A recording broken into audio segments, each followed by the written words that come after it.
We are at 63rd and Western, and this is the building where the draft boards, 32 draft boards covering the whole south side of Chicago, were located here.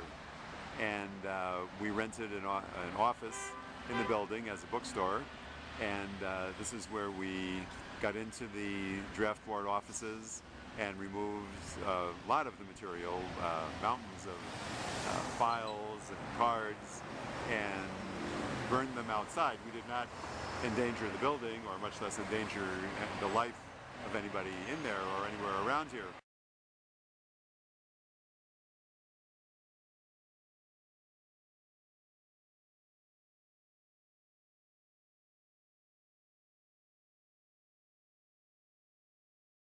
Anybody who was a person who helped Ed became attached to him because Ed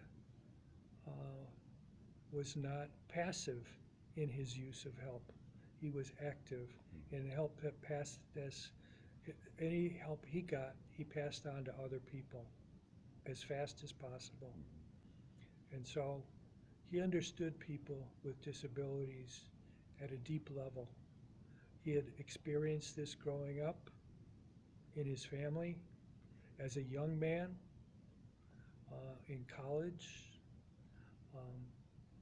He would not shy away from stresses in his life. He grew up in Kansas, but you might think that what would he know about injustice and racism? But he did.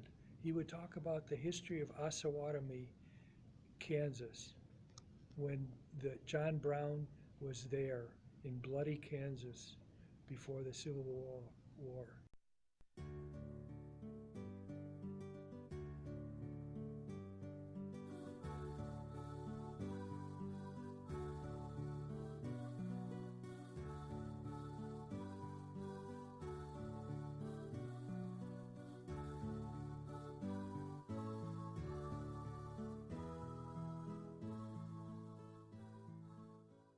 He knew his history, and he was a devoted Marxist. But he was not an ideologue. He sometimes switched his parties. And then I like to talk about the fact that even though he would switch a Marxist party, he would do this very deliberately, and it was a crisis of conscience for him. Some people have, one of the persons I interviewed for this video said that Ed was definitely a revolutionary. He had a revolutionary outlook. What would that have meant in regard to his view of what was needed in American society? Oh, there's no question that Ed believed that our capitalist society was fundamentally unjust and wrong, and that basic and fundamental, what you could call revolutionary change, was necessary.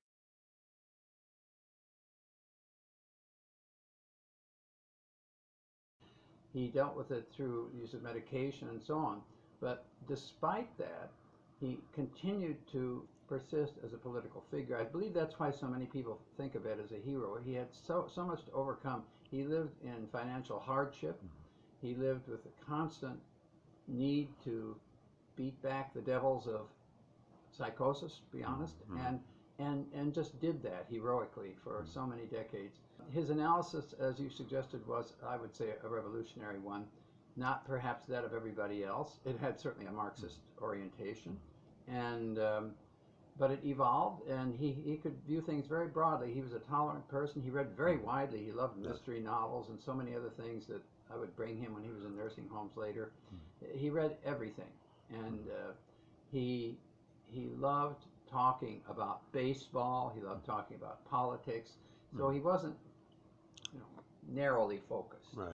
The thing I'd like to talk about with Ed was when he came to understand and meet people from ADAPT, it's like he reached home.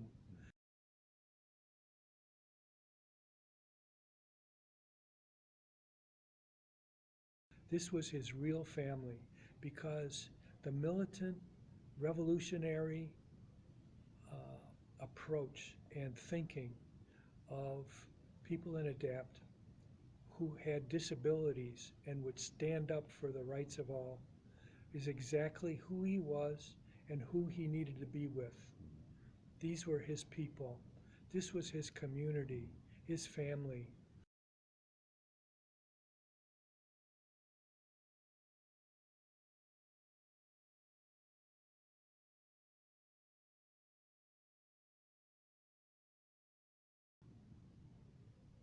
And that's why he was so loved by people in ADAPT and at Access Living, where we're talking now. He came to meetings here when he had to live in a nursing home himself. He made sure that there was a way for him to get to Access Living for meetings whenever a meeting took place. He knew his schedule, he knew his calendar, he knew when, not only when the Sox were playing, but he knew exactly what day and what time every Access Living meeting that involved him. Community services to keep people out of nursing homes. And he was doing this and picketing while he was living in a nursing home. It's amazing. He lived these contradictions, but he lived them in a revolutionary way. He was a great friend. Hi, my name is Dr. Leslie Mishel. I'm a clinical social worker, and I knew Ed Hoffmans through my work with him, providing support in the community. And his work with advocacy for people with disabilities through Access Living and the ADAPT program.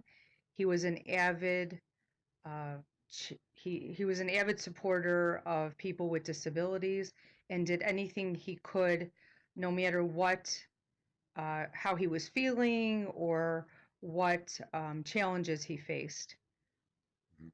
Did he participate in some sit-ins in the streets of Chicago? Was that Yeah, part of as it? far before he passed away about 2 years ago, he did as much as he could. There were times when he would show up downtown and he would just rely on someone to push him in his wheelchair, and he always found people to kind of get him along. But the last few years, he wasn't able to participate in that aspect, but he sure was at every meeting and was always, doing whatever he could, writing, challenging rules and laws and voicing his opinion of, about things that were happening as far as the rights for people with disabilities. And so, yeah, he never stopped. It was always a passion of his, and it was in his heart. I would accompany him to the meetings at Access Living mostly, and he was very adamant about attending those and doing what he could to help. And he was pretty boisterous, as you know. Right. So So he definitely remained committed to his ideals and yeah, to his values of Yeah. working for people who had problems, people who, especially disabilities. yeah, and always revisited his work with the Chicago 15, and was, provided me with all kinds of information and knowledge about that. Okay. And he had a great memory of. Yes. So he felt good. He felt positive about the action, the Chicago 15 action. Oh, Very no positive. regrets. It was Okay. all positive. Yeah, Right, yeah, okay. yeah. And he was still voicing strongly that it was necessary, and Right. no regrets. His uncle helped him a lot. His uncle, who owned a bookstore, when he passed away, he left resources for Ed. And Ed used those resources not just to live out the rest of his life, but to be active as often and as fully as he could be until he died. This is what I think of when I think of Ed Hoffmans. He lived out the Chicago 15 action was not an exception in his life. It was just the current chapter, and he went on from there. He was a revolutionary, and he never left. He never got away from that. That's who he was.